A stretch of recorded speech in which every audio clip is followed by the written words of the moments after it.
इलाका राजा भैया का था, लेकिन गरज रहे थे योगी आदित्यनाथ। योगी ने कुछ ऐसा कह दिया कि बजने लगी जोर जोर से तालियां। एक महीने पहले योगी राजा भैया का घर बचा रहे थे, अब कुंडा के राजा को हराने की तैयारी में क्यों लग गए? क्या योगी आदित्यनाथ की बात ना मानकर राजा भैया ने कर दी गलती? अब योगी के उम्मीदवार के हाथों हराए जाएंगे राजा भैया के लोग। इलाका राजा भैया का था, जिस इलाके में राजा भैया के अलावा किसी की नहीं चलती।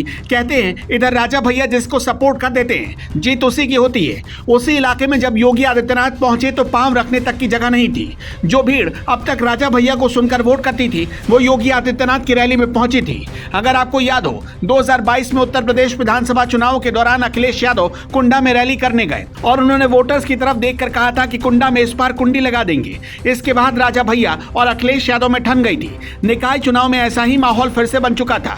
योगी आदित्यनाथ से पहले अखिलेश यादव प्रतापगढ़ के कुंडा नगर पंचायत के चुनाव में समाजवादी पार्टी के उम्मीदवार के पक्ष में प्रचार करने पहुंचे। उसके बाद एक बार फिर निकाय चुनाव में राजा भैया और अखिलेश यादव आमने सामने आ गए।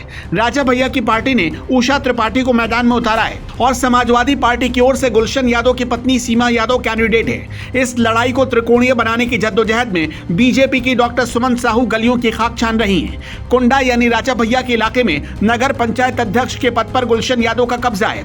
अखिलेश यादव के आते ही गुलशन यादव राजा भैया को ललकारने लगे हैं। राजा भैया पर आरोप लगा रहे हैं। गुलशन यादव कहते हैं, आप एक बार हमारे यहाँ आ जाते हैं तो वो लोग रात भर सोने नहीं देते।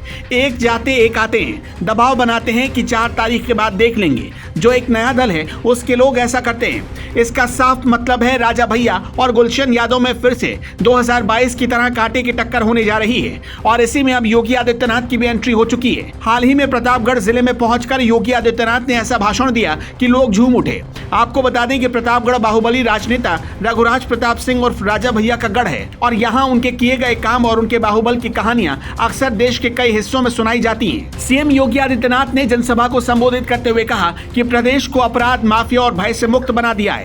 आज माफिया और अपराधी सड़क पर नजर नहीं आते, नजर उठाकर चल नहीं सकते। उन्होंने पिछली सरकारों पर हमला बोलते हुए कहा कि समाजवादी पार्टी, बहुजन समाज पार्टी और कांग्रेस ने युवाओं के हाथ में तमंचे दिए, लेकिन हमारी सरकार ने युवाओं को टैबलेट दिए। लेकिन योगी आदित्यनाथ ने एक ऐसी बात कह दी कि राजा भैया के चाहने वाले भी तालियां बजाने लगे।